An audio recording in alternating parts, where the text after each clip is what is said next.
Hello, everyone, and welcome back to the Premiership Quarter. Today, I'm going to be doing my round 8 tips for the AFL season. I'm going to be going through my tips from last week, giving a brief rundown of how I went, as well as I'm going to be going through every game, all 9, for the round 8, and giving my thoughts about who will win and where I think the game will be won and lost. With that being said, let's talk about my tips from last week. So I tipped Melbourne by 26. They won by 42. Not a bad tip. I tipped Collingwood by 14, and I said it could be a really close game, and it was. And it was a draw in the end. I tipped Brisbane by 7, unfortunately, and they lost quite heavily. But I also said that it could rely on Hogan and Green. Only one of them was able to play, but I don't think it would have made a 10-goal difference. Tipped Port by 22, and they won by 10, even with a bit of an injury crisis. I tipped Crows by 16 and they won by 10 goals essentially. I tipped the Blues by 16 and they lost by just over 2 goals. And then I tipped Fremantle by 4 and they won by 4 goals as well. I tipped Gold Coast by 21, they won by 37. And I tipped the Swans by 32 and they won by 76 in the end. But there was also no Mitch Lewis when I was predicting he would have played. So overall, I got 7 out of 9. Interestingly enough, on the ESPN app, I did actually tip 9 out of 9. Surprisingly, I tipped both Geelong, which I changed late on the phone with a Carlton supporter, and then I tipped GWS somehow in the GWS Brisbane game. But with that being said, let's get straight into this week's tips. We have on the Thursday night, finally, a primetime game for the showdown between Adelaide and Port Adelaide. Adelaide coming off a good win against North Melbourne, and Port Adelaide coming off a very, very good win against St Kilda. Adelaide lost only one player in Luke Pedler, who should be out for the season now with the shoulder injury, which is quite unfortunate. Whereas Port Adelaide have lost 2 players, potentially 3. They've officially declared Rosie fit, but I still don't know if they should bother risking him to play. They'll be without Pau Pepper and without Alir, so it'll be interesting to see how they play against Adelaide without 2 key players in their team. I think Adelaide normally have the edge over Port Adelaide in these games over recent times, and I think I might stay with that. I think I go Adelaide. I just think that their forward line could potentially get over Port Adelaide's back line without Ali. He's a real general down back for them. He's the All-Australian caliber player down there, and I still don't trust Zirk Thatcher and Radaglia if they are to be more prone, which seems likely this week.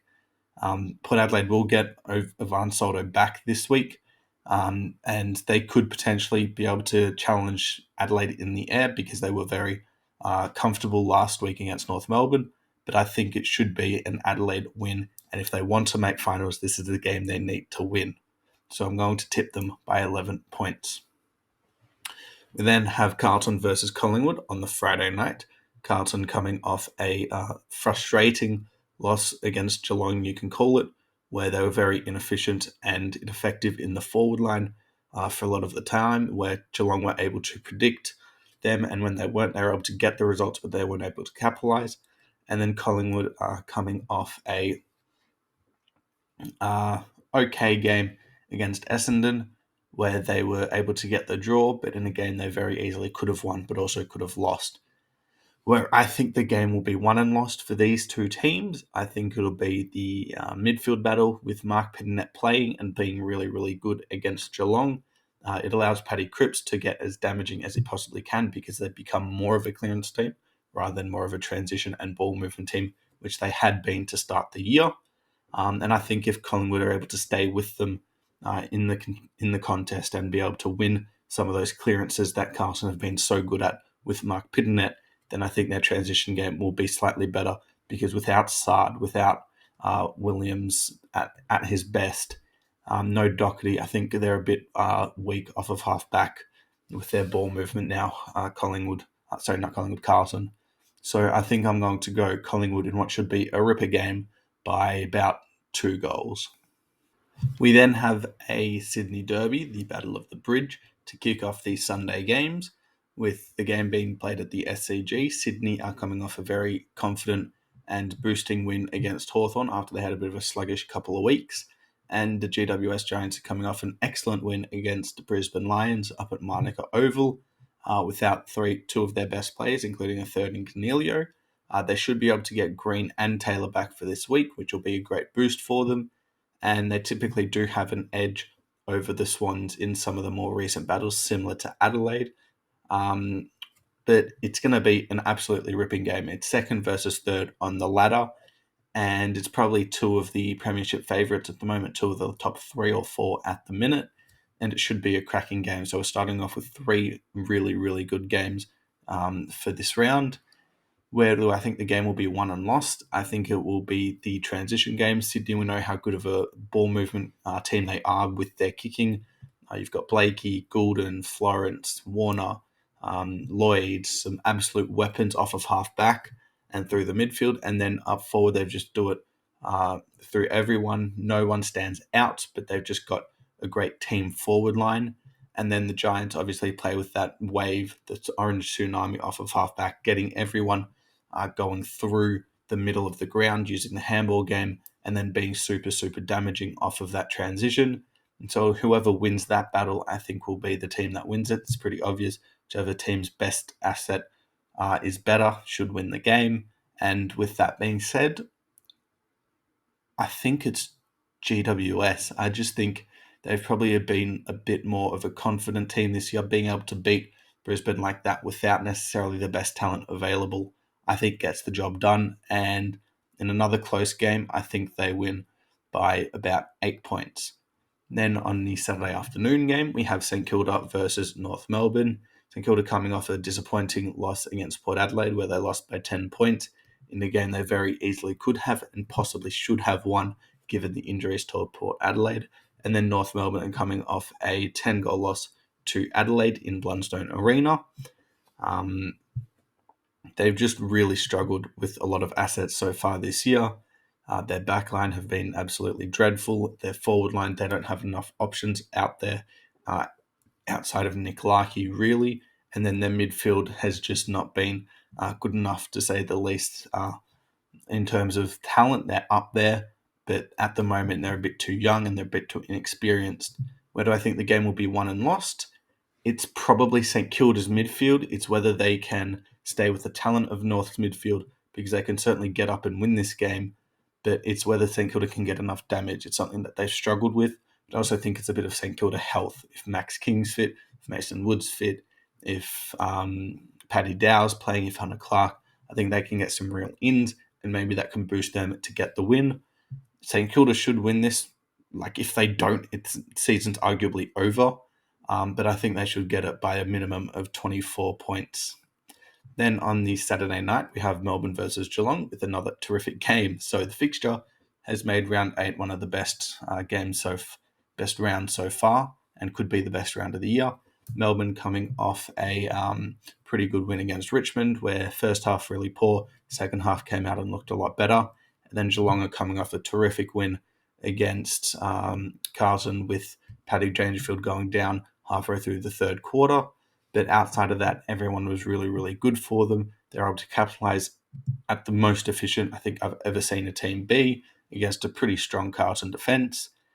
Their forward line has just been so good this season. Their chemistry is up and firing, and even without Tom Hawkins being at his absolute best, they can score with absolute ease. They are able to kick accurately, and that's something Melbourne don't, and I think that's where the game is won. Whoever takes their chances up forward. Melbourne like to push the teams back, and then Geelong like to stay back and then move their players up through the field with the ball. And so if Geelong can capitalise off of that, which I think they will, I think their backline will be able to hold up against Melbourne's forward line, which has really struggled. But I think it's Melbourne's midfield, if Clayton Oliver gets back into form, if Christian Petrarca has a crazy game, if Jack Viney can be at his absolute aggressive best, then maybe they can get the win. But Geelong's system at the moment has been incredible, and it's very hard to see them not lose. They're also going to regain Tom Stewart, so maybe he even plays some more midfield. I just think they'll get the win by probably under a goal, realistically. I think they want to beat a close game, and it'll be something like 82-77. So I've got Geelong winning by about a goal.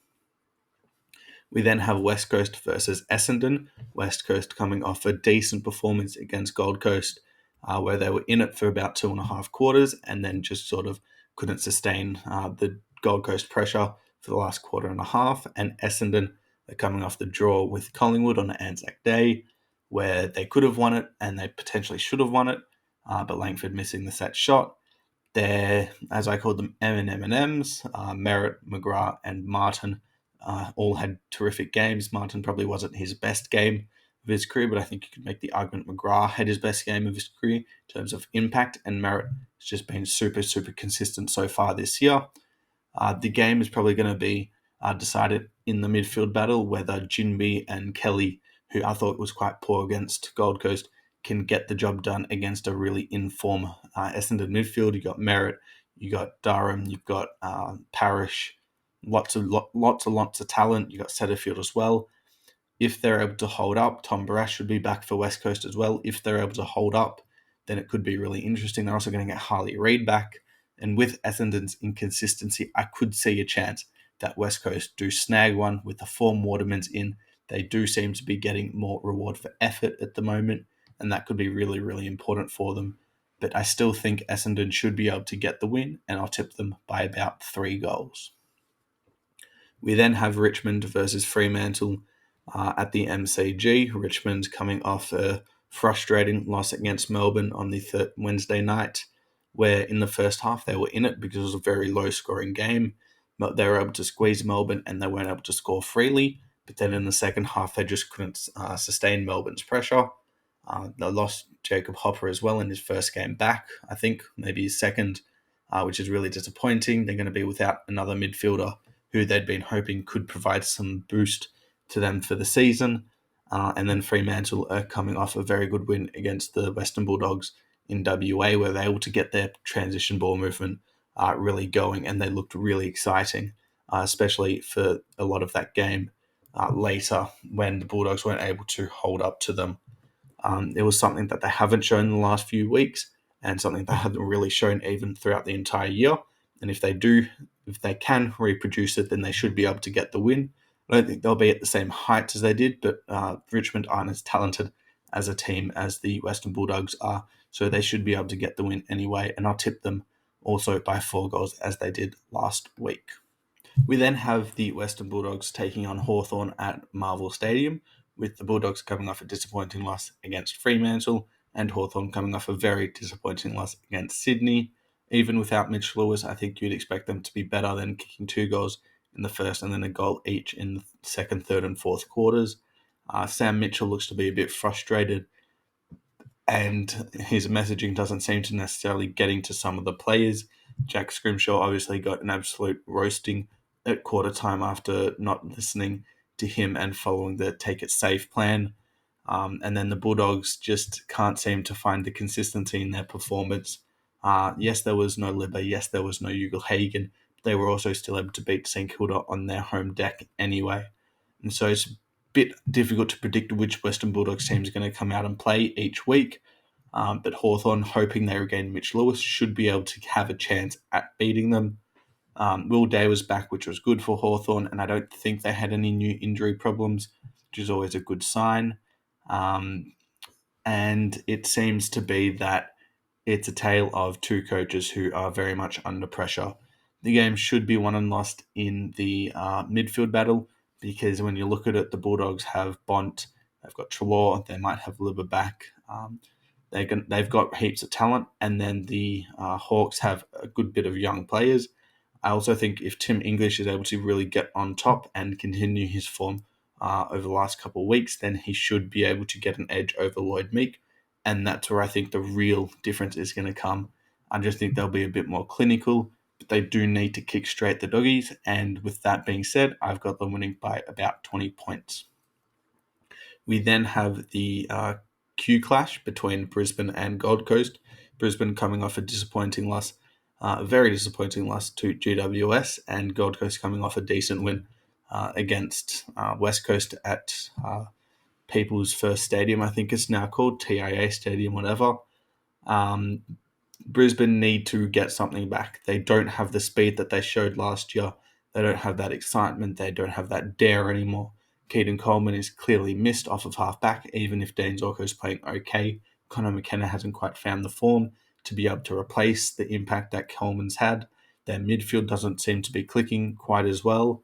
Their chemistry is not as good as it was last year as well. They're not playing with as much fluidity as they were, and it seems to be showing in the scoreboard where they get kicked out of the game by 9 straight goals, and in the end they win by 9 goals GWS. And then Gold Coast, they were within the game against West Coast for the first 2.5 quarters, able to really blow it out by the end. And so it was a good win for them, and they should be able to really challenge Brisbane in this game. It is at the Gabba, and they haven't played the best there so far, Brisbane, and it'll be an interesting midfield battle as well. Jared Witch is in some excellent form. Oscar McInerney might be back for this game. I think he missed for them, and it'll be interesting to see if he does play, because I think they need him against Wits. And with that, I think that comes also with the midfield. You've got Miller, you've got Rao, you've got Anderson. They've got a really solid mix there. And against Brisbane, it'll be interesting to see who wins. And I honestly think that it might be Gold Coast win their first real prove-it win, not at home as well. And I think they could get the job done by about 2 goals. And that's going to be the end of round 8. If you enjoyed this video, please hit the like button. It'll really help push the video in the YouTube algorithm. Subscribe to my channel if you enjoy this type of content. Leave your thoughts about who might win in the comments below. And thanks for watching.